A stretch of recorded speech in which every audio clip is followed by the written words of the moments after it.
Good evening and welcome to the Upset Podcast. Tonight we are having Camp Meeting 2025 Rearview. Join us for the conversation coming up next.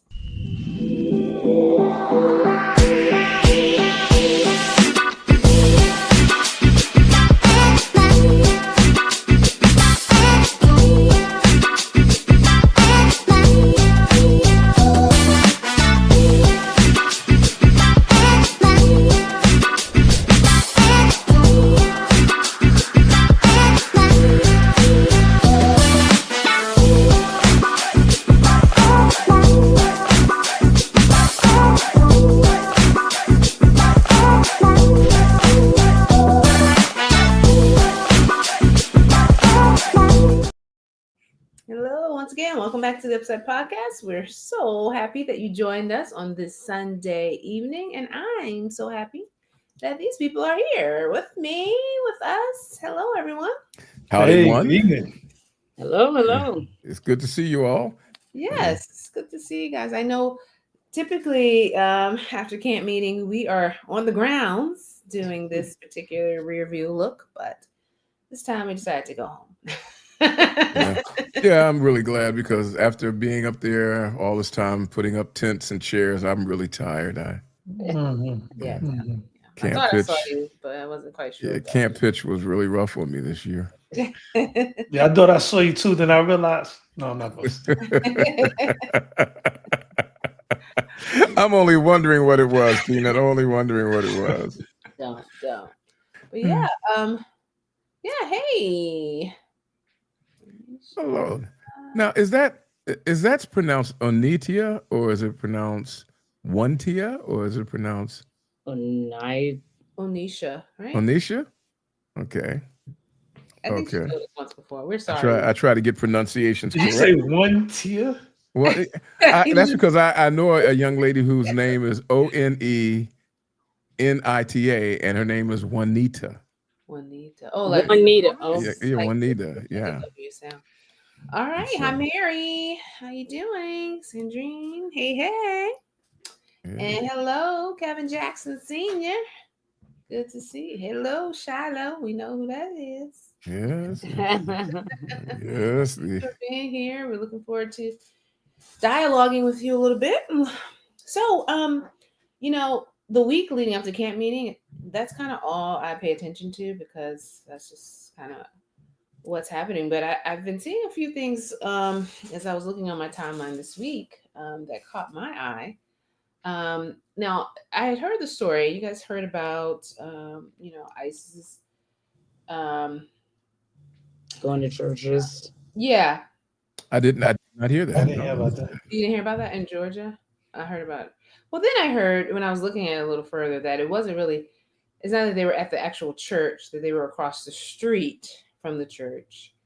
And some people were in the park and they picked up a couple of people. But, and of course, anything around us, we kind of attach ourselves to, but it doesn't matter where it was happening. The point is that we know that these types of things are starting to increase. I know some of you said you didn't hear it, but I just saw a lot of commentary about that, and the anxiety has been heightened, particularly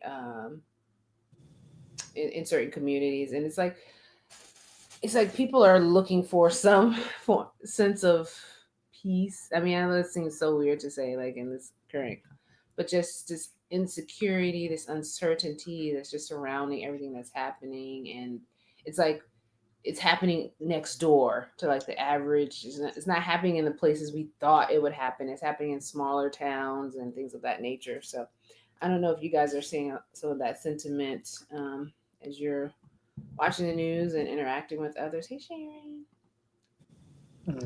I mean, I saw the article and I was like, oh man, I think when the ICE raids first happened, people talked about it very intensely. And even some people were like, I'm just going to stay away for a couple weeks, or I'm going to see how this goes. And it was sad because church and schools were like the two places maybe hospitals, I don't know, but I know churches and schools were like the two places that were kind of hands off. And across the street is still like hands on, you know? Right. Yeah. The proximity stuff.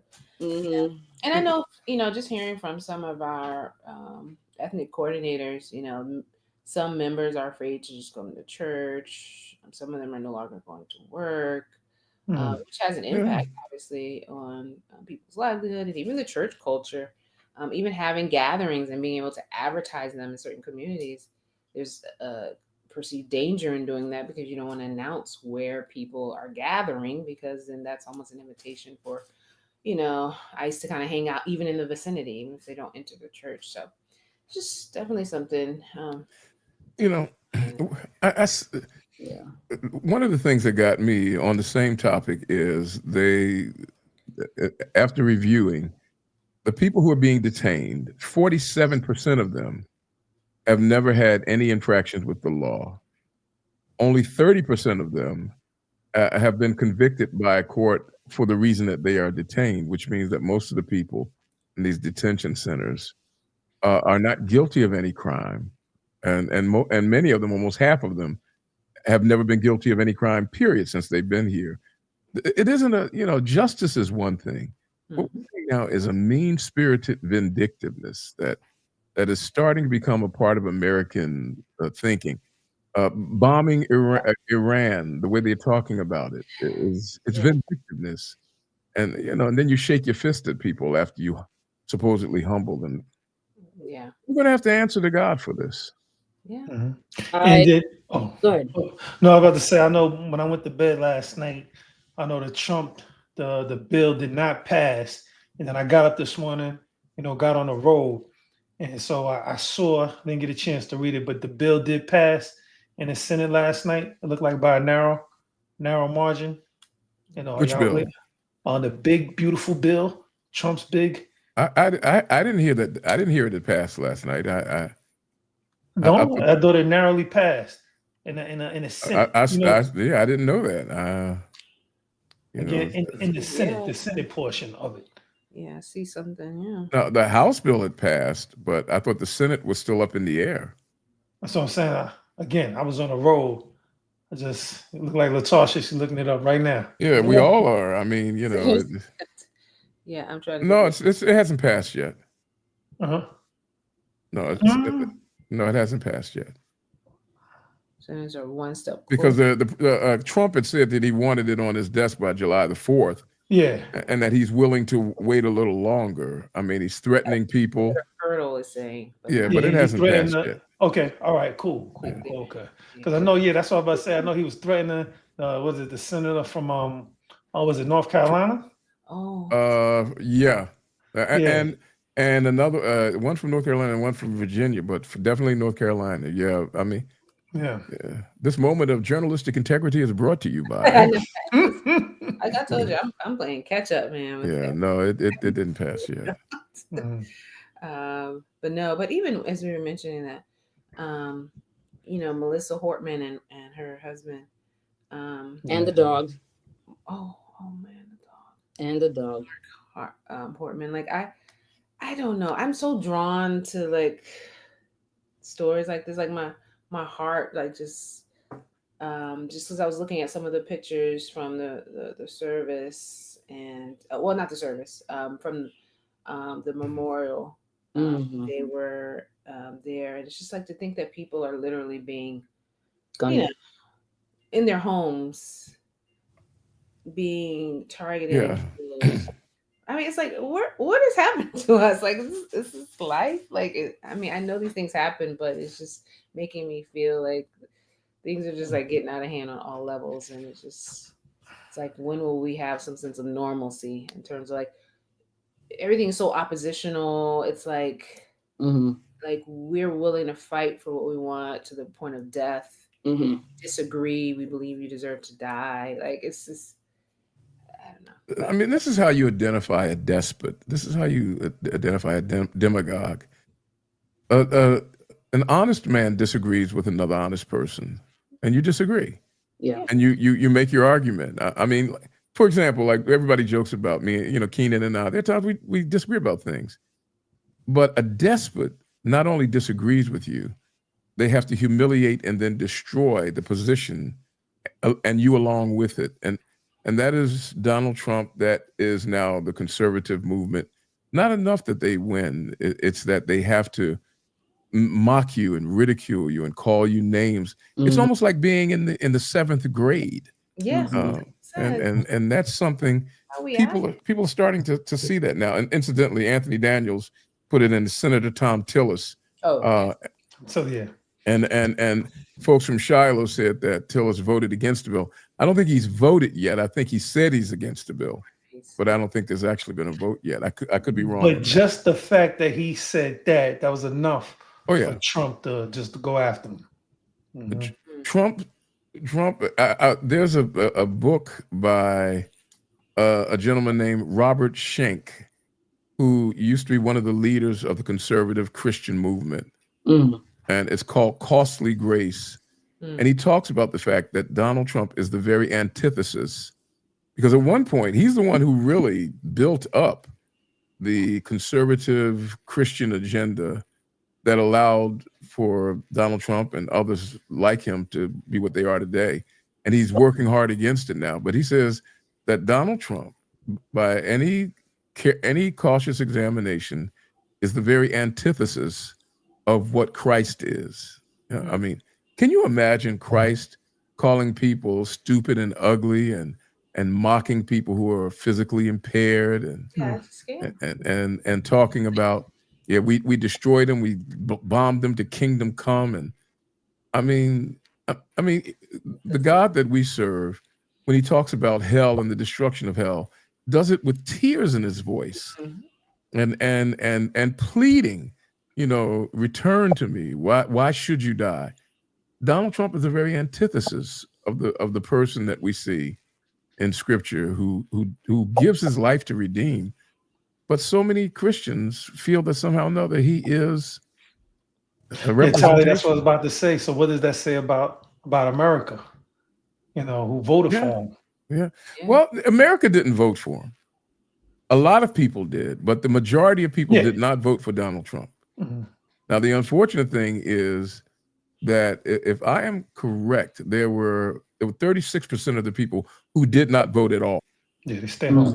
Who could have made a difference. That's what some say. The couch won.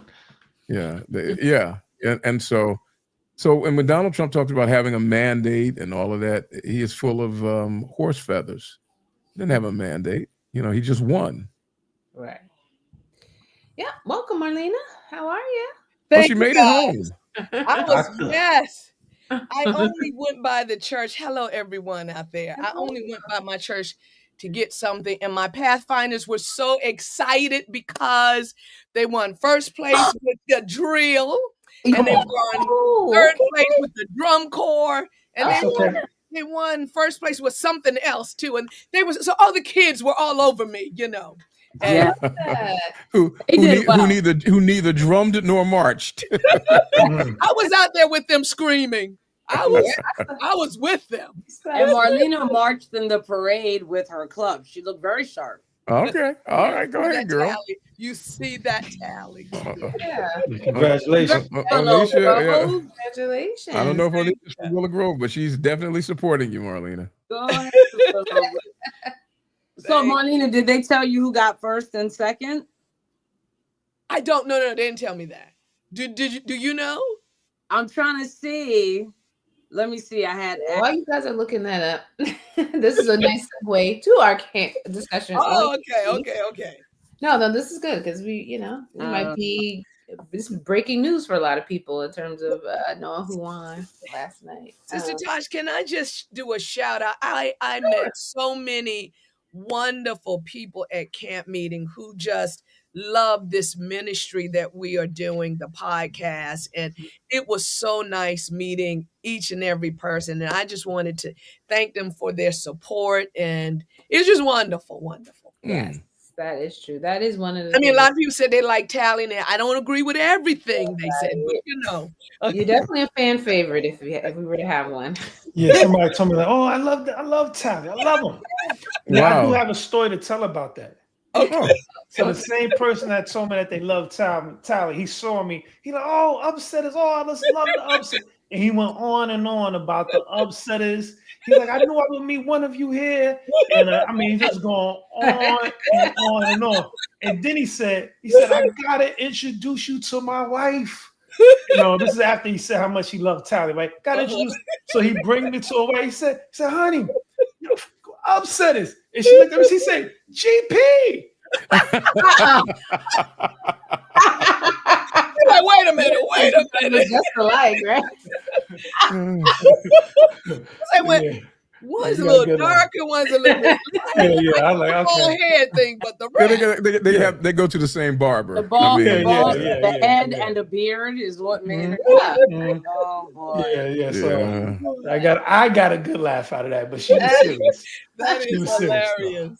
I love it. Well, we love you guys, and it's so nice when y'all come up to share with us and let us know who you are. We appreciate that. Yeah. And nobody approached me at camp meeting this year. I wonder why. I'm a little stunned by it. Maybe you were over in the cabins. Maybe that could be it. Yeah. While I was out doing ministry, Yeah, and you marched with us in the parade and all. I'm surprised I didn't see you. I'm beating that drum with all my heart.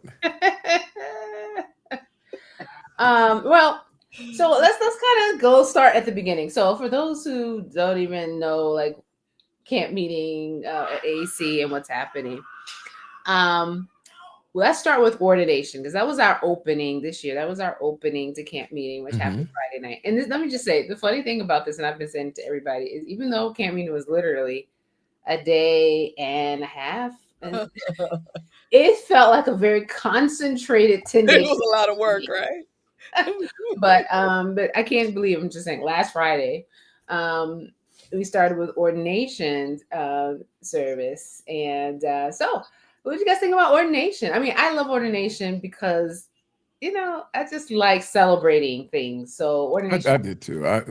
One of the things I enjoyed most about ordination was, after going to change my clothes and come back and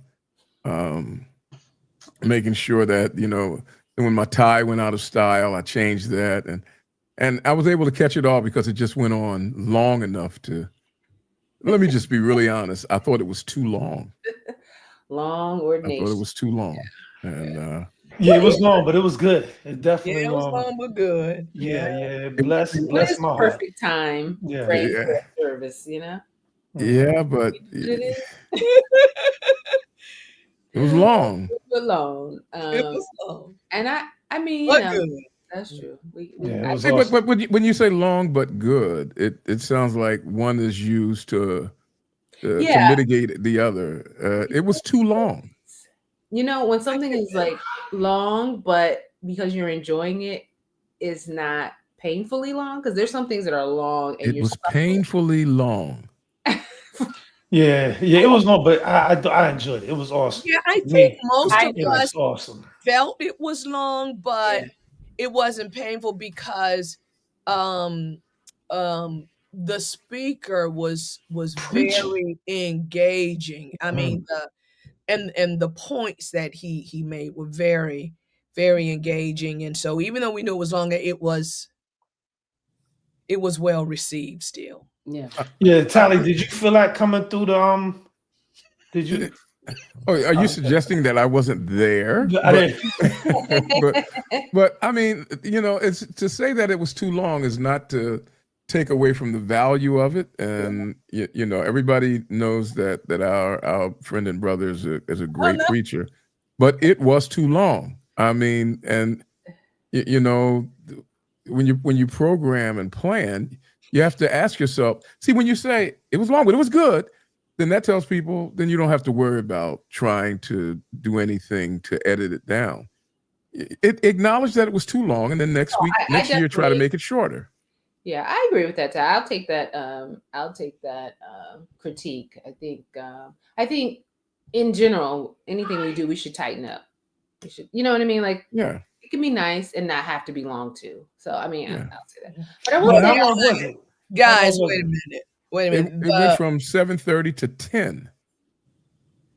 Yeah. But the rest of the program, I think, is regular length. Normally, the sermonic point might be, is it like normally like 20 minutes, 20 to 30 minutes? Alex, you did it. You were about Tally preached one. He went about an hour. that is. He don't say anything when he preaches long, right?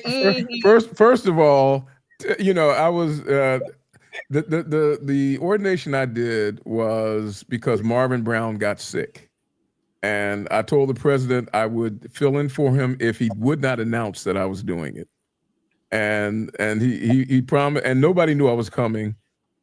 And trust me, at the time that was before I got my back surgery. Tally couldn't stand in a pulpit for an hour, so my sermon was probably about 25 minutes, 5 minutes appeal, maybe half an hour. Yeah. But and then they didn't have those long video vignettes of each ordinand. So whereas Allie and I were talking about that. So like War and Peace, it was the best of times. It was the worst of times. So y'all don't like the videos? I like the videos, but I think 5 minutes of video after you've heard, a significant sermon and the music and the talking, I think what happens is you continually add a little bit of this and a little bit of that. And then the next thing you know, you have people sitting from 7:30 to 10 o'clock at night. And I think that's too long. But don't get me wrong, it's good, but it was too long. No, I agree. So Tyler, you think it was long, but it was good. Okay. Yeah, I think the two things are separate categories. Was it good? Well, of course, we're always going to value our colleagues and the sacrament of ordination. But then we ask ourselves, how do we improve? What can we do to improve? Yeah. And, that's what I would say. Other than that, I take full blame for the 20 minutes of the program that went to the videos, but we're gonna definitely the video. No, I like the videos, Natasha. But I like the 5 videos minutes per ordinand. So 5 minutes per. Okay. Yeah, so that was 20 minutes. To me, it didn't seem like 20 minutes of video. It was very engaging. It was nice to hear verbally from the ordinands and kind of see the people that they honored, respect, learned from. I thought that, then to see them in their church context, I don't think anything's wrong with that at all. Hopefully, people. Yeah. Let me ask a question, an honest question. How many of you would have appreciated leaving at 9 o'clock rather than 10 o'clock, or 9:30 rather than 10? How many of you would have appreciated that? Come on. Of course, Tyler. Yeah. Okay. So what happens if you would say, yes, I'd appreciate that? Then you ask yourself, what could we do to reduce time?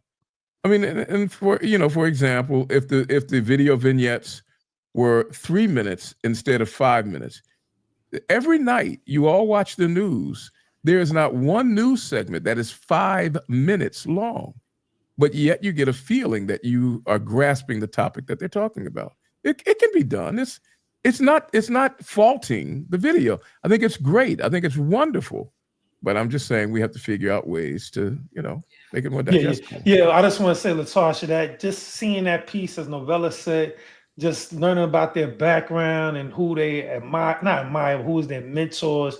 That was, I learned a lot about the ordinance. So that was a really nice touch. And that's the thing with these type of things, like when you're planning, some people enjoy or see the value in the length, some people don't. So it's like always trying to find that balance, as we were talking about. But that's a time of celebration. I mean, it's a grand celebration, and so they're not normally that long. So it's just last year was not long. I mean, I don't think it was long because we had more ordinance. You see, we were out before 10. Oh, but the service wasn't that long. I see what you're saying. Yeah, right. I'm saying the service wasn't so. Anyway, I'm sure that when you all debrief your meeting, I'm sure y'all will be able to see where to trim and stuff. I don't know. Okay, we'll see. And someone put in there. Dr. Donaldson is retired. Of course, they honor Dr. Donaldson. Yeah. Retiring. Bless his heart. Yeah. 41 years is 41. Yeah, that's a long time. Be doing this. Yeah, God bless him. A great man. God bless him. Yeah. And Yeah, and the message was pretty powerful. Yeah, I remember when In the mind of God. I remember when Donaldson came in. That sermon was awesome. Yeah. Divine design in the mind. That was a great point in the sermon. I mean, just a great point. Yeah. And just once again, a shout out to all of the ordinands. We are really excited. Yeah. For all 4 of them. Oh yeah. Of course, we know Amanda. Of course, she was commissioned. I think she said it was Northeastern. Yeah, was it 16? I think it should be noted that was singular and unique that she was being ordained. I mean, we have 2 women who are also ordained. Yeah. You know, but it needs to be noted because I don't understand how you can read scripture and somehow or another feel that that ordaining a woman is against the purposes of God. I don't understand how you can read that I'll pour out my spirit on all flesh and your sons and your daughters. Yeah. And somehow, I don't understand that. I was happy that he highlighted that even specifically. You know, but you know something else that was special about Friday's ordination that would not have been in days gone by. 75% of the ordinands were unmarried people. There was a time where they would not have ordained you. Oh, wow. You know, and they're recognizing that does not signify a lack of qualification. You know. Yeah. Wow, I didn't think about that percentage. And we've grown beyond that. That's because it's several single pastors now. Oh yeah. I mean, well, let me say, they would, an unmarried, person who has never been married. They just, Allegheny West wanted to pick me up years ago, and they asked me to, the president of the conference said, "Are you married? No. Are you engaged? No. Well, do you have a girlfriend?" And I said, "No." What did he ask after that? After that, he said, "Well, do you even like girls?" I know it was coming. Yeah, I mean, and from that point on, I mean, I was USM president at the time.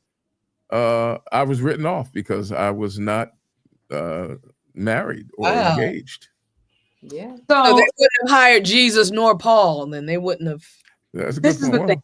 So every time this kind of conversation comes about the married thing, I'm always like, dang, every other job I've had in life, nobody has asked me about my marital status in order to come to work or to be employed. And I'm like, so where did this come from exactly, that it was a necessity or a preference to, be married in order to be a pastor? Is it that specific question, scripture that says like a bishop or something, or the husband of one wife? You know what I'm saying? Is that where it comes from? And is that the only thing they can reference? Because outside of that, I need a better reference tool, because it seems like some of the colleagues are pressured, like especially in other countries, pressured to have a spouse, right? Oh, yeah. And I'm like, I'm not feeling that. I wish they would evaluate that. Yeah, and I felt like the way it was always presented was that when you have a spouse, then the church, sometimes I shouldn't use the word thirsty. Go on, use it, Tasha. She already did. The thirsty individuals in the congregation would be a distraction, clamoring for the pastor's attention and so they saw it as, trying to assist you and making sure you were coming in to be. So risk management. Exactly. Well said. If people want to entice the pastor, married or single, they will do it. Yeah. Okay. Yeah. You know what I'm saying? So, when I was in seminary, I was married in seminary, but there was some pastors, and I did feel from the outside looking in that they were rushing to get married. Oh yeah. So that they could get hired. Wow. Teachers get the same pressure. So in order to teach 2 times 2, they want you to have a spouse as a teacher. Single teachers get the same pressure. Are more tempted when unmarried. My God. Keep hitting it. Mm-mm. Yeah. Look, there are three of us here now who are single. I was married, of course. Um, Stop telling on your church, Shiloh. I will readily acknowledge that being a single person in ministry, there's some issues. I mean, Tell us about it, Tyler. the the the inability to balance becomes a part of it. That was a part that got me. I will readily acknowledge that my being single added to the reasons why I retired because I was just way out of balance, and it creates issues. It creates some issues for you. So now okay. We're not going to talk. We'll talk about that another time because that's a good point. But we want to. Maybe we need a show on that. Yeah. Yeah, maybe. Yeah. Like a good. This is where all our great shows are birthed out of. Other shows where. So Ordination was great Friday night. And definitely once again shout out to the ordinands. And then Sabbath morning we didn't have the early morning service. But I forgot to even mention the Pathfinders. The Pathfinders have been there though since Thursday, right? Novella Pathfinders started camping out as early as Thursday. I think so. It was over 500 Pathfinders on campus. I didn't get the numbers. I'm not. Yeah, I think Dr. Griffith said over 500 Pathfinders at least had registered to be a part. Okay. So you saw the tents all set up over there behind the girls' dorm. They were doing their thing, so it was kind of great to have that activity. Starting Thursday night, and they had all their activities going on. 21 clubs in all. Yeah, thank you for that. Wow. Adventurers and Pathfinders. Yeah, Adventurers and Pathfinders. Right. Yeah, so that was cool. I feel like that gives another energy to the campus when there. It was. But yeah, we didn't have the early morning service. We just started with Sabbath school. I have to say, I didn't get a chance to sit 1 second in Sabbath school this time because of some of the other things coming up behind it. But it's always great to see people line up early in the pavilion to get a word from Dr. This time, Dr. Payne, Andre Payne was his name. He's from NAD Sabbath School director. Went to seminary with him. Yeah. You did? Yeah, sure did. Did he used to be a pastor, Keenan? When he left, he was with the Hawaii Conference. He left the Hawaii Conference. He came to seminary. Then he went back to the Hawaii Conference. So yeah, he was a pastor, and then he moved I think he moved into Sabbath school a couple of years ago into focusing on that. I'm glad to hear that because that's where we need ministers. Oh, don't. Do you think so? Oh man, yeah, we need ministers in these departments and all of these levels of administration, man. That's what makes our church grow. Didn't we do that show before? I know, right? Why are we commenting on that show? I just was saying, I'm glad. People like to keep pouring the salt. Can I rejoice? I mean, I protest by my rejoicing. Then you want to tell us about all his friends that called him after the show to say how they agree with him and we were nuts. I did not say that. No, he said that we were disingenuous. That's what he said. Nuts. Clearly, they share the same, they think like Tally, so, but it's all good. Yeah.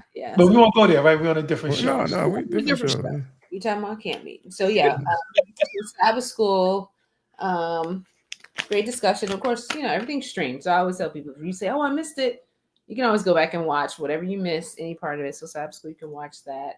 And then divine worship or the worship service was full of a lot of good activity.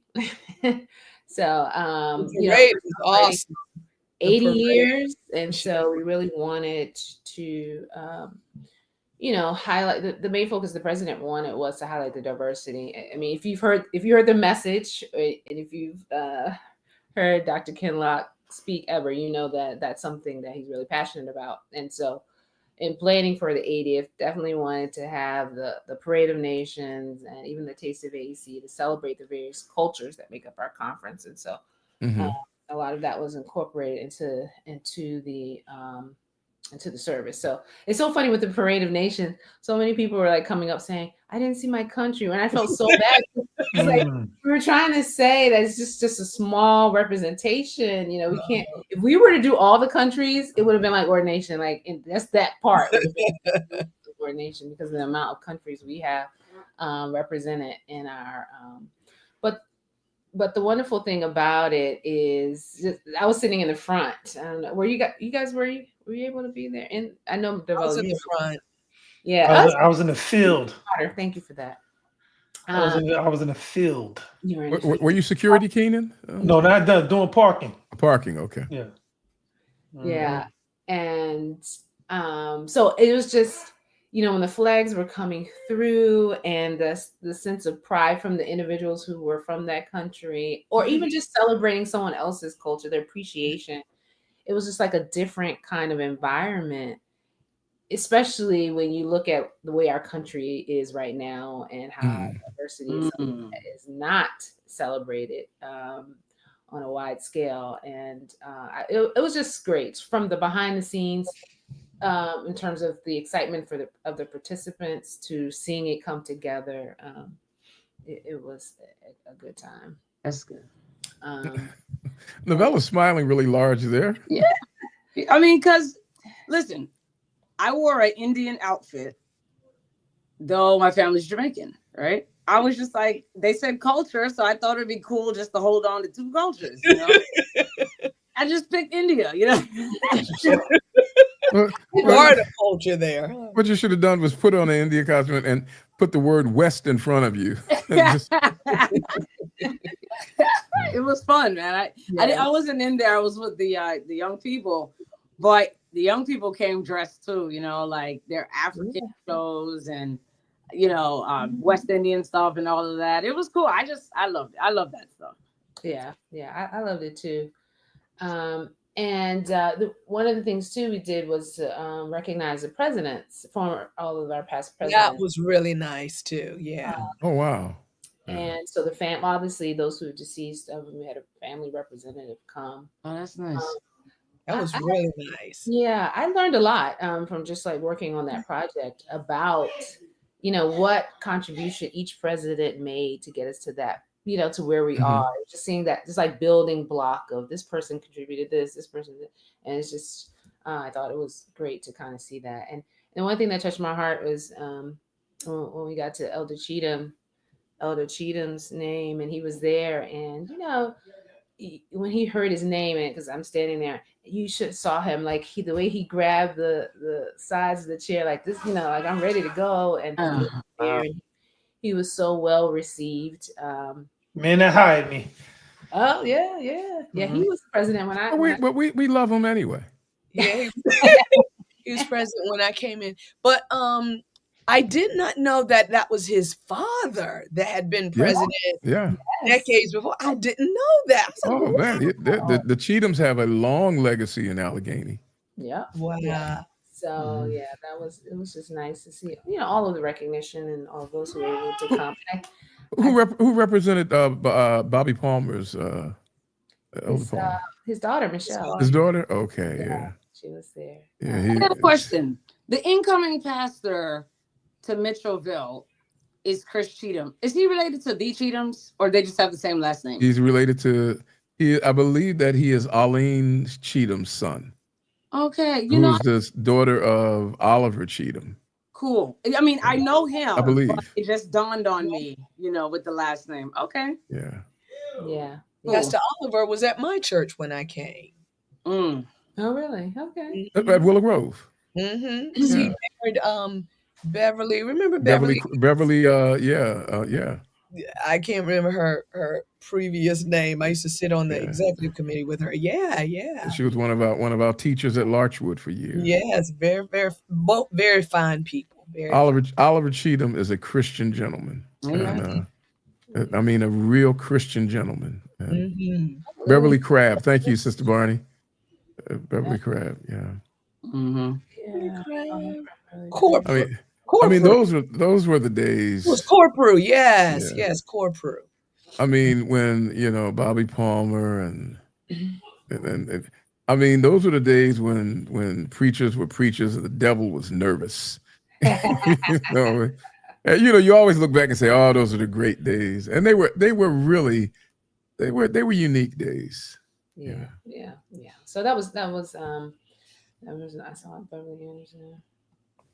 Yes. Elder Van Putten. Yeah, having his son come up. Mm-hmm. Elder Van Putten stabilized and steadied this field for years, first as a treasurer and then as a president. Right. That's right. Yeah, and so another thing that happened was honoring Miss Norwood. That was phenomenal. I love that. Heard about it. 51 years. Wow. Wow. Yeah. 51 years. She told me she served 7 presidents. Yeah. She was naming them all. I was like, so I told her, I said, that's the majority of them. I mean, that's a lot. And then she'd be outliving them, that's pretty notable. Yeah, she saved my job at least, I know once for sure, but I believe twice. She saved my job. And she's very proficient and efficient. Very much so. Yeah. With what very soft spoken. And put you in the right direction. Like if you have a question or anything. Sometimes you think like because the person might be on the older side that they're slipping. She wasn't slipping. She had it. Yeah. She was sharp when I was talking to her yesterday. Still sharp. That's right. Yeah. Before her, we had a secretary by the name of Merle Ford. Mrs. Ford. When God made Christians, he patterned them all after Mrs. Ford. Wow. Yes. That's quite an honor to be, recognized in that manner. The person that Tally's speaking about, likewise to Ms. Gwen. Yeah. Amazing. And so Miss Ford was Elder Cheatham's daughter. So the first Cheatham's daughter. Right. So this made the connection. So she actually worked for the conference. She was telling me she worked there. I think she was in college and then she came to work, ended up working for the conference. So it's just interesting how these conferences come together. But yes, so that was great to kind of highlight that for our 80th. That's awesome. Then the message, the rain is coming. Powerful. Very good. Very good. Very relevant, especially in these times. That's what people very relevant. Get to hear it. It definitely resonated with a lot of people, and I loved it. Oh yeah, she was very great. Yes. Now I didn't hear. I'm going to go back to get the sermon because I was with a group of 80-year-old citizens all day Sabbath, and they were just a beautiful group. But the rain is coming. Was that a sermon about the latter rain, the falling of the Holy Spirit? Yes. Okay, I'm just asking. It was about. It was about going through the storms of life now, but rain was coming, and that God will be with us through this long period of injustice. Okay, so it wasn't about the latter rain. It was Tally. Yes, it was about representing Christ. He's baiting you, Marlena. I am not at all. I'm trying to figure out. Yes, the question I was asking was. I'm just telling him the points. He can listen for himself. I'm just trying to ask: was it about the latter rain, or was it about storms of life rain? Was it metaphorical? So he didn't mention. Correct me if I'm wrong, you will. I didn't hear latter rain, but I know where you're going with this. So I'm not going anywhere. Whatever time. Acts chapter 2. Latter rain. He was speaking of the storms. The storms of life. Okay. Acts chapter I'm going to be checking it out. Acts chapter 2, right? Oh, Acts chapter 2. Yeah. Peter quotes Joel chapter 2. We know that's the. Oh, okay. So that's latter rain. Yeah. Fulfillment, but it's not that's not the whole thing of Acts chapter 2 because the Spirit's still full. Because I know how you think, Tally. Come on, cut it out. I know where you're going, man. Thou knowest not. I wanted to know whether it was Acts 20, something like that. No, but it was a powerful message. Yeah. Oh, well, look, Trevor Kinlock is a really solid preacher, so I know it was a good sermon. I'm looking forward to hearing it. I was just wondering whether it was metaphorical or whether it was. Yeah, I thought it was very metaphorical, and so Okay. Yeah. like Yeah. Mary was saying, the clouds preceding the rain, and then you see the storm, so you know the rain is coming. Okay. Thank you, You Sister know what Mary to- Wright. Yeah. Mary Wright said, "Don't listen to Keenan. It's about this." And I thank Sister Mary Wright. Thank you, Sister Wright. Yeah. Because I know how you feel. I know how you feel about the latter rain. So, but that's another topic. I never even brought it up. Yeah, but no, great message. Those who are listening now, go back and watch it. I'm going to watch it. Yeah, I'm going to catch all the sermons. And Facebook. And so after the service, I think it probably in around 2:00, it was time for the Taste of AEC. So the Taste of AEC was an opportunity, just like we had a sampling of the countries for the Parade of Nations, there was also a sampling of the cuisine from at least 10 different countries or cultures. And so, we had representatives from each of those ethnic groups to kind of decorate their tent and serve food. Now, this is the funny thing to me, it was supposed to be a taste. Like, instruction was to just give a little sample, just a quick idea of some of the food in your culture. And let me tell you, when I went out there, full platters were being served. Yeah, those are our folks. Did they run out because the line was so long we couldn't get up to it? They got rid of most. Most of it was gone. Of course, there were the box lunches. Someone mentioned the line to the box lunches. The box lunches ran out. Those ran out. But I told somebody, having food yesterday was not an issue for me. I had too much food. Like, food over the box lunch, was food over here, and everybody was like, "Come over here, try this, try that." And that seemed to be something that resonated very well with a lot of individuals. I mean, food is one of those things that brings people together. I feel like that's true. Music is one, and I feel like food is another one. During the taste of what is it called? The taste of AEC. I mean, which cuisines were?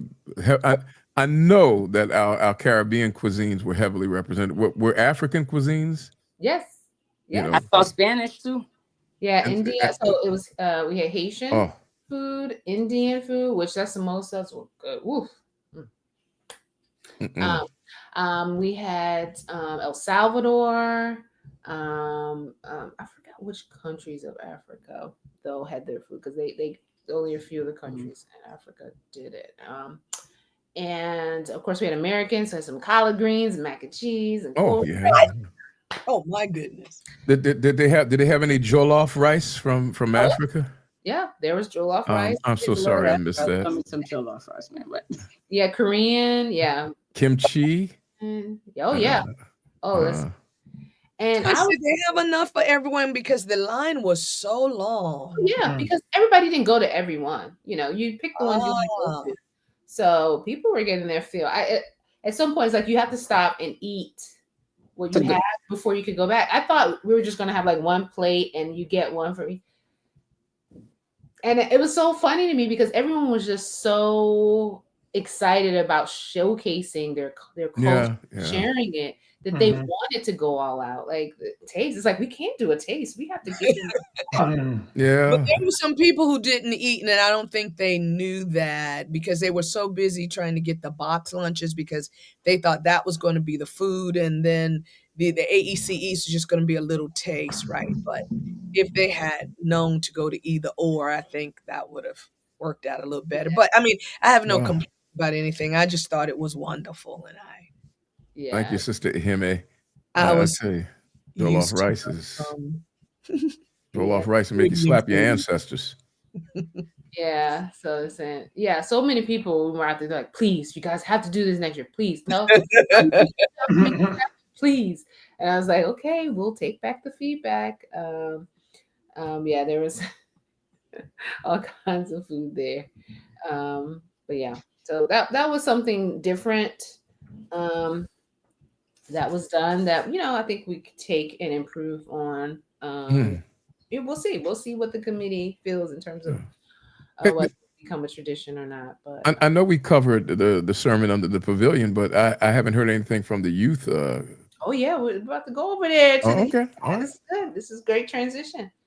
Novella, give us the rundown. What was happening over there at AEC Youth Gym and Church, right? So yeah. So the gym had Nate Drew from let me see. No, what conference? South Central. South Central, yeah. South Central, right. So Nate Drew was there, as well as they had their music, praise team. It was made up of just a bunch of local friends and stuff. And then in the church, we had some of the younger kiddos, and Elijah Stanley, he put together that program. And instead of doing like sermon, they had a couple like icebreaker activities, and they had like a prayer activity where they had like sticky notes and they had to write or draw their prayers and put it up on the prayer wall, which happened to be the glass for the drum cage. It was good. And then instead of like sermon, they did a panel, which was pastors Alexis Myers, Isaac Nwadike, and Pastor Horton. I can't think of her first name at this time. We just met. Krista. Is it Krista? Yes, Krista Horton. And so they had like certain amount of set questions that Pastor Elijah and Pastor Joanne had put together. And so they creatively, answered these questions for the kiddos. And Pastor Isaac, told this story as he was trying to like talk about the representation of God and how God is in our lives. And so Pastor Isaac's family is from Nigeria. And so he had on full Nigerian accent, telling the story about the dog that was coming to get him when he was a kid, and how his father told the dog to like leave in this big, thick Nigerian accent. So all of those things put together, for kids, create that imagery, right? And so it was good. I think both services were very intentional, well thought out. Yeah. Wow. I watched the youth program. Oh, so they did stream the youth? They did? Yes. Okay. Mm-hmm. Oh, okay. That's they did stream youth. Oh, I didn't know. Okay. That's on the youth AC Youth Ministries YouTube channel. So okay, I should be able to view that. Yeah.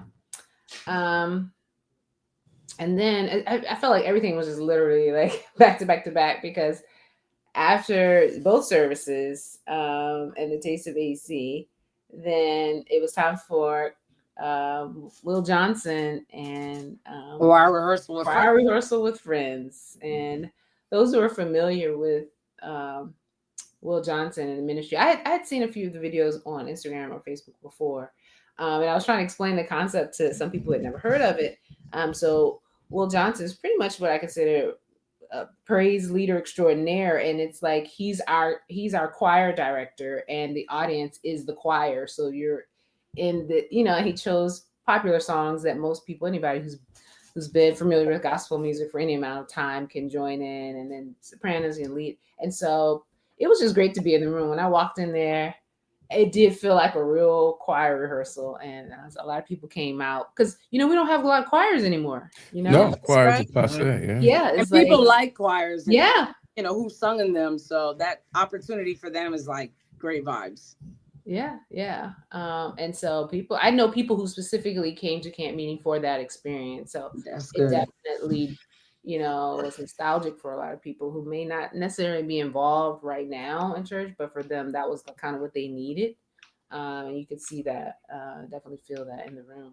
One of my friends came for the choir rehearsal with friends, and she said she had attended his event in Baltimore, sold out, packed out. And so people are really feeling this, it's very creative. I like that he did that. Yeah. Was it just an hour service or longer? It was a little over an hour. I mean, it's a few praise and worship a little bit, and then it went into that. Because when I looked at the stream, I went back to look at the stream. It was about an hour and a half long, that section. So yeah, it's definitely a good concept, I think. Yeah. Hey, it shows that people are missing choirs, young and old. Mm-hmm. And then it was after that we rolled right into the Jonathan Nelson concert underneath the pavilion, and it's one of the really enjoyed that. Oh yeah, I was gonna say one thing about him is a lot of people know his songs. So sometimes you bring artists in and only a certain group know are familiar with the music of the artist, but I felt like, looking around, it seemed like a cross section of people were able to sing along. Well, because he sang a lot of hymns and really SDA familiar songs. Yeah, he's Just a few of his own songs. So. And I think the song that Dr. Griffith sang at Ordination after the sermon, was sung at a concert on Saturday night. Yes. Yeah. Which was an extremely touching and appropriate song. That song was very nice. Mm-hmm. Yeah. And Griffin, let me tell you, Griffin can really, he can minister a song. Oh, yeah. Beautiful voice. Yeah. Oh, yes. It was really. I mean, but he has a sort of Adventist connection. What's the gentleman's name again? Jonathan Nelson. Yeah. The church that he pastors now, the church that in Baltimore, that church was the church that Liberty, when I was pastoring, the one that we had a contract on to purchase, but so he has us to thank. Yeah, he has us to thank. Well, yes, he has us to thank. I mean, that was our building. We had it for a song. Wow. Interesting story behind that. Absolutely. I'm sure he's grateful. That's what I'm saying. I'm sure he's grateful. Us because we blessed him. But yeah, that was a great concert, and that ended about a little before 8, maybe. Yeah. And then by the time we turned around, it was time for the drill and drum. I just felt like the day was just going, which I kind of like. I kind of like a full day. And so 8:30 drill and drum competition to 11. Yeah. Oh wow. 11. So yeah. And I have to say, I'm so proud of our pastors. Like Marnita, when she came on, she was talking about Willow Grove, and I love seeing the pastors out there rooting for their clubs and being involved. Yeah. I was teasing Noah. I was teasing his wife because Noah was so like when Miracle City was up there. I was like, Noah's about to get them disqualified because he was so close to the line. Like, yeah. Like he wanted to get out there and get a drum himself or something. Miracle's drum corps did it. They came out with two big blue flags for their drum corps. Then the drum major, if you will, starts like boogieing down the middle of the. It was good, man, because it also represented the city that they are in, and I was like, I'm feeling this, man. It was good. Yeah. Did they place first? That's what I don't know. I don't know. I'm still looking for the results. That's the results. So I messaged for them, but I don't have them yet. I asked my kids because they knew. The kids must know. Yeah. Okay. It was good. I like the energy. Brinklow did good. I loved it. Southwest. To me, everybody, did well. But it was good. It was good creativity I saw from it. Right. Okay. Yeah, it was cool. I love it. I'm trying to see if we can get the results before we go. Yeah. Drum and drill. But yeah, and even today on Sunday, being there and the Pathfinders finishing up some of their activities, and then just having like bouncy house and just fun time. Well, they had that. Oh, okay. Yeah. Did they have like a little zip line or something? Yeah. Yeah. Oh. Yeah. Where did they zip from? They one set tree just to go another. down. One tree to It was like just a go down zip. Yeah, it's not like They didn't unzip and zip back. It was just one zip down. okay. I thought maybe they would zip down from like the conference office to the campgrounds or something. That like would be tight, but no. That would be good. Yeah. That was really nice. Oh, I put dripping drum. That's not going to get our. I think for what it's worth, the weekend was a success. I think it was. Yeah. The turnout was good. I thought we had a good amount of people there for just. Camp meeting is always enriching. Well, the cars, we did not park as many cars as we parked over the years. So I'd probably say the number of cars that we parked was probably about 30 to 40% with the amount of cars that normally show up. Oh, really? Wow. Okay. Compared to A last lot year? of people. Yeah, that field. If you go to the field, about 1:30, the field was relatively. It wasn't packed. Right. And that's not including the people who like stayed in the cabins. Yeah, correct. Yeah, well, we never include them. Just the number of parked cars. And the Yeah, difference. normally the whole north field is packed, but it wasn't. Even on a weekend camp meeting? Yeah, I mean that's what I'm saying. I don't know if that played a factor, or Oh, it people were did. afraid, thinking it was going to rain, or it could have been several things. Yeah. I just want to give God praise right now. Yes. It rained on the day. The When weather. we were looking at the weather forecast, all we saw Mhm. was like rain, 65%, Mhm, mhm. 100%. And it was like, even if it doesn't rain, it's going to rain some. And granted, it did rain Thursday night and early Friday morning. So I did feel bad for the Pathfinders and their activities. But by the time ordination, because I was thinking about the pastors having to process from the conference. I was like, oh, it's going to be a mess if it's raining, and that didn't happen. And then Sabbath, having so many activities outside and people wanting to just fellowship, just not having that rain. I praise God that He held it back. It's a blessing. And the weather was mild, in my opinion, because when I say mild, I know for some people, oh, it's hot. I know. But if we compare it to what it normally is with the drenching down, it was not that. Yeah. Right. It's a blessing. It was cool. Friday, we were like, It was ooh. very Friday was chilly. It was chilly. Yeah. I was like, oh man, I felt like the breeze blowing. I was like, oh, trying to hug up next to Marlena a little bit to warm up, during ordination. But even that, I'll take it, because sometimes it's just so hot, it's not comfortable. So I was grateful to bless Him. We was definitely blessed with the weather.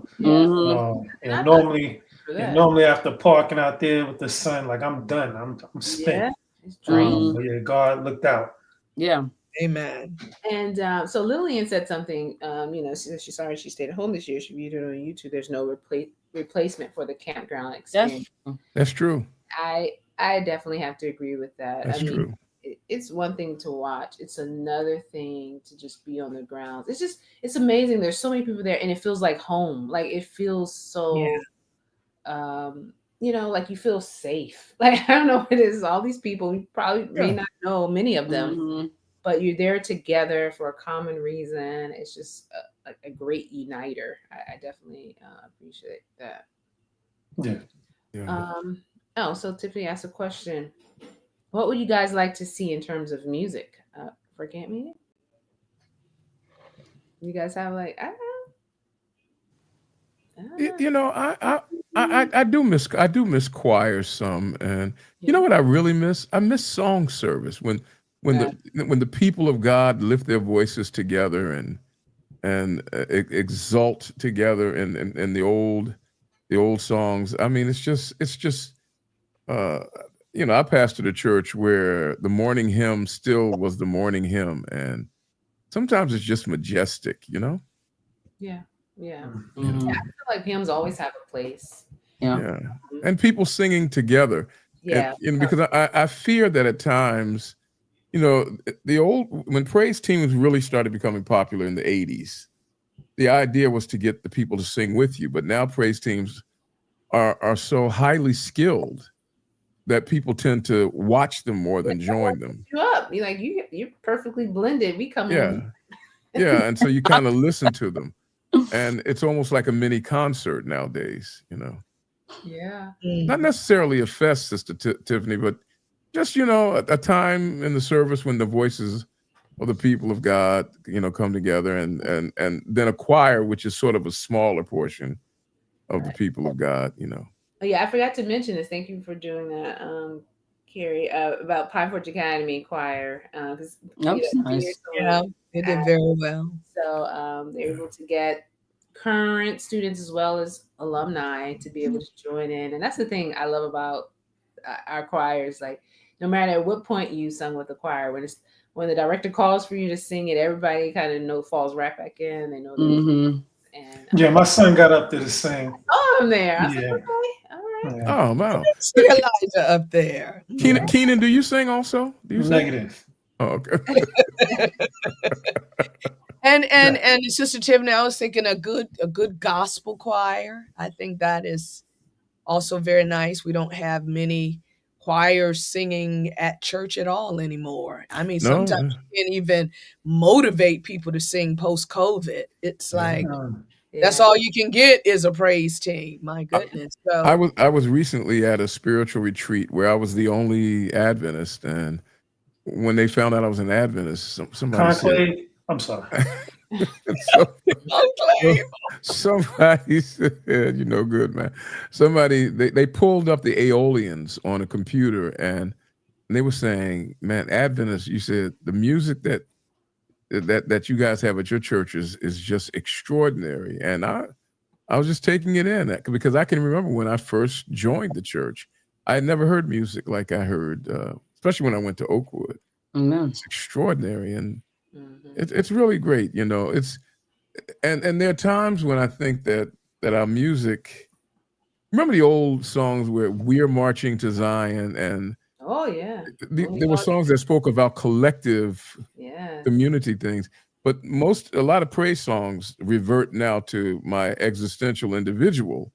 You know, what's for me is for me. You know, that's when he blessed me. You know, and there's a book written about that. How church music and praise music has shifted away from the us to the me, and so it's something to look at. Yeah. That's interesting. Definitely love good music. So I said that, the rugged individual capitalistic mindset. Yeah. You know, that's what it sounds like that is. Yeah. We reverted to that sense of individual righteousness rather than community and collective struggle and sharing. Yeah, that was good. And I wanted to. We always seem to broach this subject every year, because somebody asked me, "Oh, so does this mean from now on we're just going to do the weekends? Does that mean the 10-day camp meeting is gone for good?" And it's so funny how some people get a little nervous about that. I personally haven't been here for now 14 years. I don't see it not ever, but I don't see it going away. The 10-day camp meeting going away anytime soon. Yeah, I don't think so. Circumstantial. When they do the weekend ones, it's circumstantial. Yeah, it's general conference. Of course, there was a pandemic, and those were some things. But I think that AEC is pretty committed to continuing that 10-day tradition. I must say, when I first came to this conference, I was just like, really, like, camp meeting. This is what are we doing? Why? I kept asking questions. Why are we doing this? But now being here for 15 years, having my kids go through Pathfinders and all the camps, just see just all the relationships that they have built. I have bought it. I am all on board with camp meeting. I wasn't there. I'm not gonna lie. I'm not gonna. And I had asked administration, like, what's the whole point? Why are we doing this? This is not what it was designed for. And I won't say who in administration a long time ago, but they said that somebody else, there was another pastor who asked that question, and they no longer work for us no more. So you got a little credit. No wonder you guys like each other. You're like-minded. Yeah, and just like Jackie, who was that? Who sharing? Yeah, I don't know what she's talking about. That she needs to be there for the encouragement. And I think for a lot of people, you never know what people are going through. No, you don't. And they come to a camp meeting, and it could be a simple interaction. It doesn't even have to be something they experience in the service. And it's what their spirit needed in the moment. And I think that's what camp meeting provides for a lot of people. And yes, Jacques, I saw your dad. I was so happy to see him walking in his Pathfinder uniform, he was looking. It was right before the parade, so he was looking for where to go salute. So I was definitely happy. And he called the commands for the eyes right for those of us at the grandstand. He did. Oh, he did. Okay, good, because I was on my way the other. Okay, yeah. So we're happy. He's like, well, where do I said, there's always a place for you. It doesn't matter. Just go. Trust me, they'll find a place. So. Well, let me ask this. Oh, you think Alleghenies will ever enclose the pavilion so we got AC and? I think so. That might be a possibility. You think so? I think so. I Or think is that just part? That's part of it. Just being early hot. on, I was there when they built the pavilion. I remember Ernie Norwood talked me into climbing up the scaffold, and I promised God and 3 responsible adults that if he got me off that scaffold, he'd never have to hear a prayer from me up there again. But I remember when we were building that pavilion, the long-term plan called for it initially to be enclosed at some point. You know, but Yes, I it did was. hear that it was intended. Yeah. but thank you so much, Sister Carrie. Thank you, Oh, thank you so, Methuselah. It surely thank you is. so much. Ah. I Oh mean, my. but there's something about the open air. Yeah, some people don't want to see it. Yeah, Even yeah. I mean, they're like, no, there's don't something force about it. that you know. And Sister Carrie, that's why he's not there. He's talking about the open air, but he is not there. No. I mean, look, I don't. For I us. mean, for example, I've done camp meeting in 2 places where it was enclosed. It did not feel as Like good yeah, that's my as fear. ours. that is true. I mean, there's something about the open air, and The you know, bugs slapping you in the face and yeah. I remember Oakwood when Oakwood used to worship in the gym, and the pigeons would be flying overhead, and there was something about that primitive thing, you know. something about having to check your hair before you leave and the Beatles slapping you around. Listen, that's Spoken like a youngin', spoken like a youngin'. what else? You know. I remember, I will never, it was at camp meeting, 1974. Bruce Flynn, Ed Richardson, and were getting ordained. And Bruce Flynn, Ed Richardson, and Harry Cartwright were being ordained. I was 17. And that was my first camp meeting. I had never been, didn't know what it was. I just joined the church a year and a half before. And I was at camp meeting watching the ordination under the senior tent at the time. The pavilion wasn't even there. And as I sat and watched it, a voice said to me, "This is what you will do." That is where I received my call to ministry. Wow. So I will always remember camp meeting warmly. Praise Always. the Lord. There is something special about the open air. Yeah, I don't know how to solve the other problems that we have. Keep a few windows open, right? You know, one side, close one side. Yeah, then the air won't circulate. So, and that side will be jam packed. Just the open air side. Well, I'm still thinking about 1974. Wow, Tom. So you're 68. I'll be 69 in November. What? Yeah.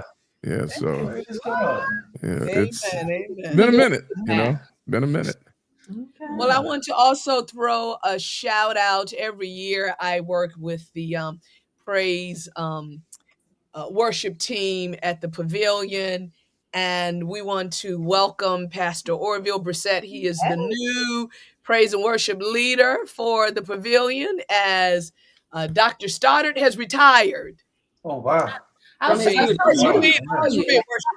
coordinator. I feel like it's a little bit more than praise team leader. I feel the coordinator, right? Yeah. Yes, coordinator. I was calling praise team leader of the whole pavilion. I mean, he'll be responsible for all the music, but we can call a coordinator. Yeah, if that's it. We were trying to figure out what's the appropriate title for this. Like, you know, just so you pavilion music coordinator. But it's not music. Music. It's the whole thing. I mean, you're also coordinator out with those who will lead it.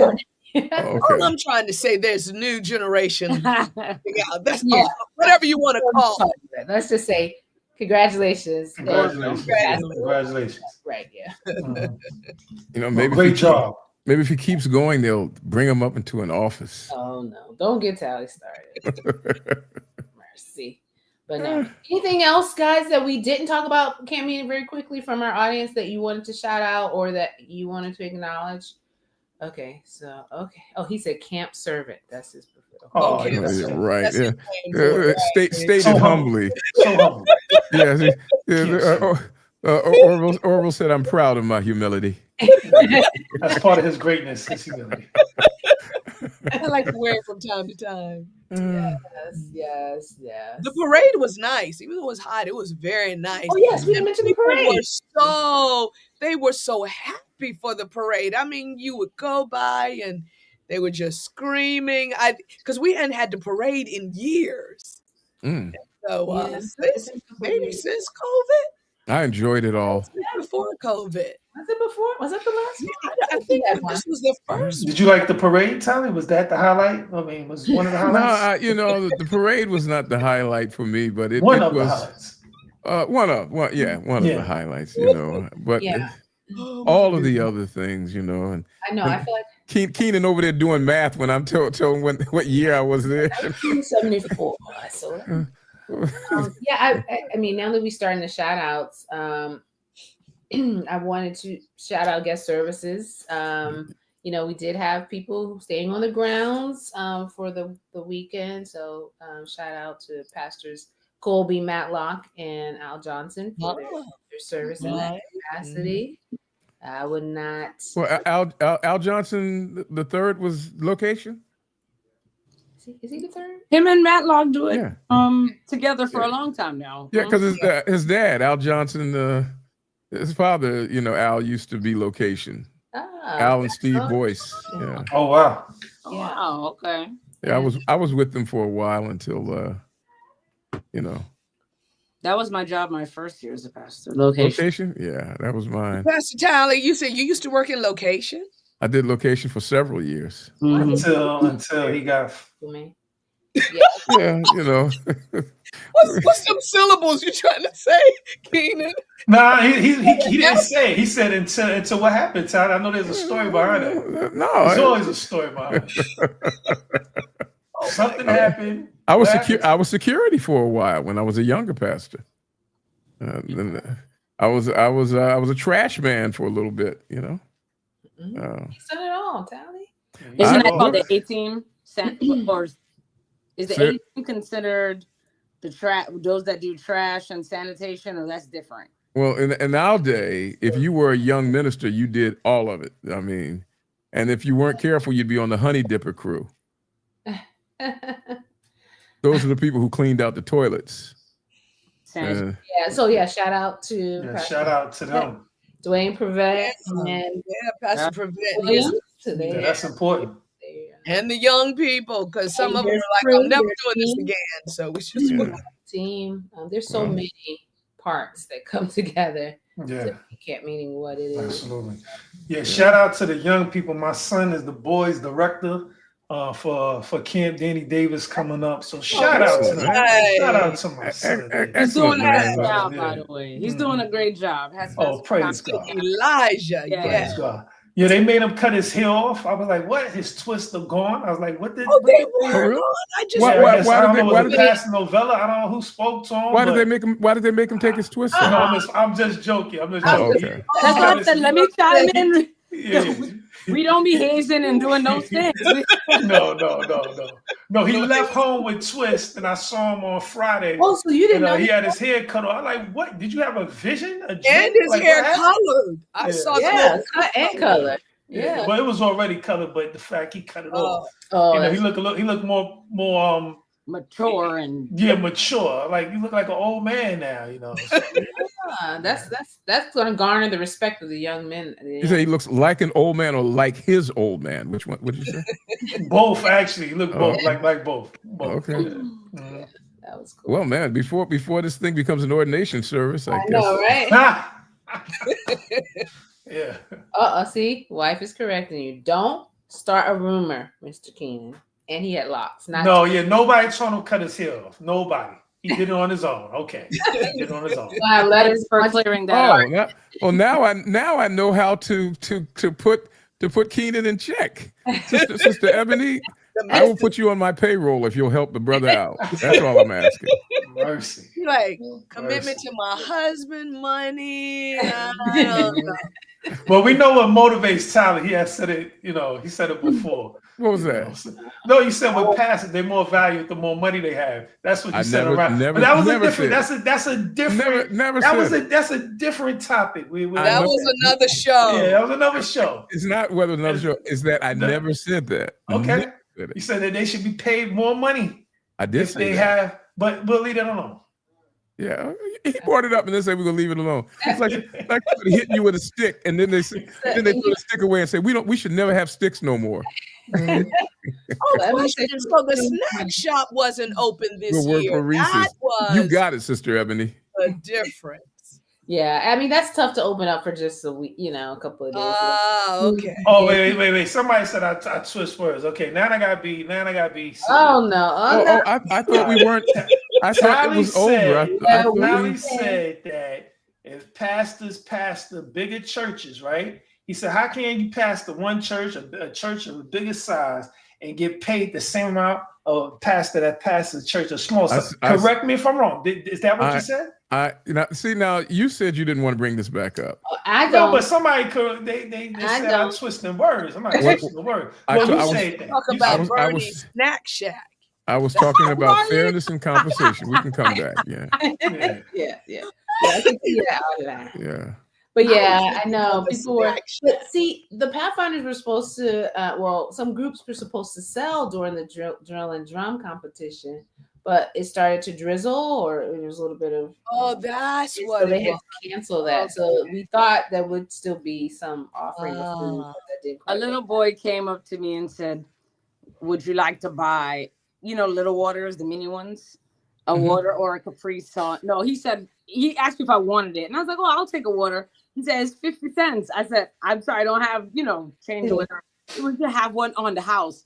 And I thought he was just selling it on his own, like his own little private hustle. Right. But then I heard them announce the whatever shop they were doing. So I was like, "Oh, it's not a hustle." It's trying to sell out their cars, I guess, at that point. Yeah. I mean, it rained for like 10 minutes, I think, a good downpour, but yeah. That's enough to really make it damp. So all right, guys. This has been fun. Camp meeting and Rearview. Yeah, it was a great experience. I'm ready to relax for a few hours at least.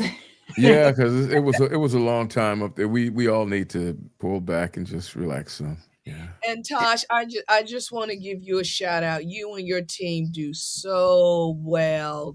Communications and all of that, just phenomenal. Just want to thank you for you and all your gifts. Yep. Indeed.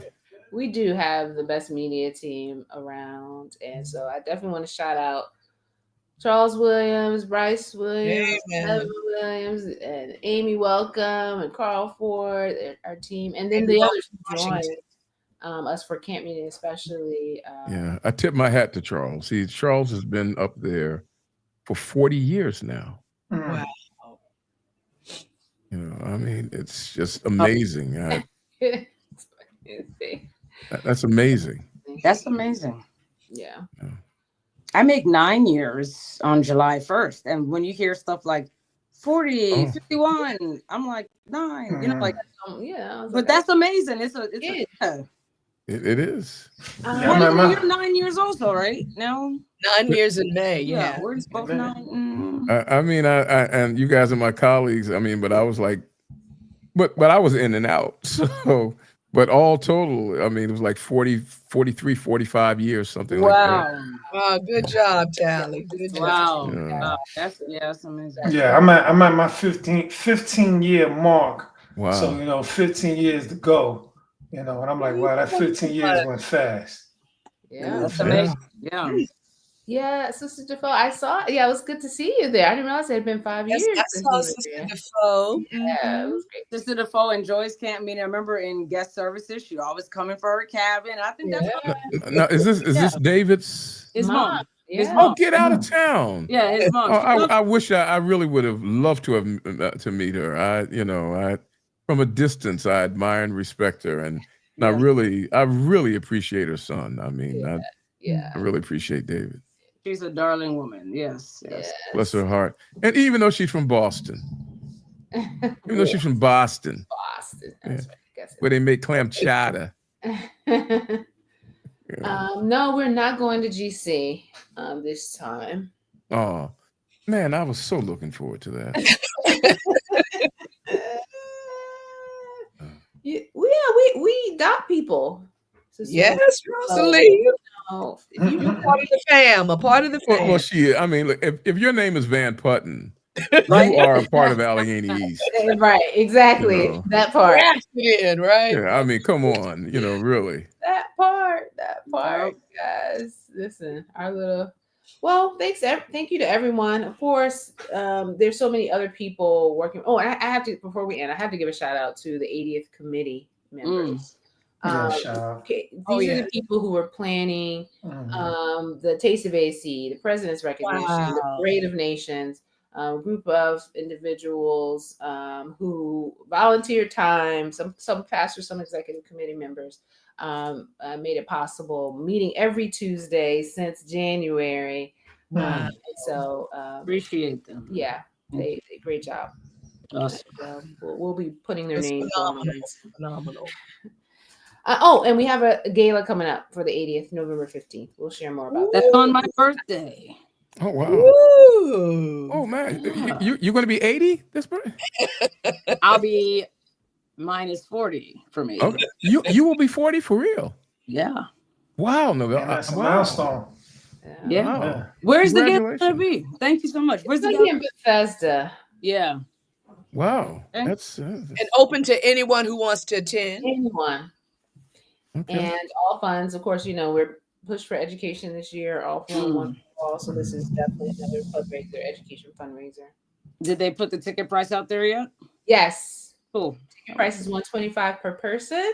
Purchase tickets right online. You'll see it. If you go to our homepage, you'll see it. But we'll be sending more. Now the campaign's behind us. You guys are going to be hearing so much about this gala. Is it appropriate to call it a gala, or should we call it an LGBTQ? Who has the Cricket's soundtrack right now? You have it, Alex. Play it for yourself. Thank you. Oh, mercy. Thank you. He wants us to be on one of those shows. Okay, we look. It's gone long, so we had to. Yeah. That was the closing sign there. Yeah. Good night. Right. Thank you. All right, guys. Well, thanks for reflecting on camp meeting with us. And feel free to comment to share some things that what you'd like to see at camp meeting. Who knows? Some ideas may be considered. It's great to always take back feedback from individuals. So please let us know. Oh, wait a minute. I just heard that the ordination service is ending. Okay. Oh my goodness. What a way to end. What a way to end. Here we go. But thanks guys for reflecting. Blessed week, everyone. Take care, everybody. Peace. Everybody. Be kind.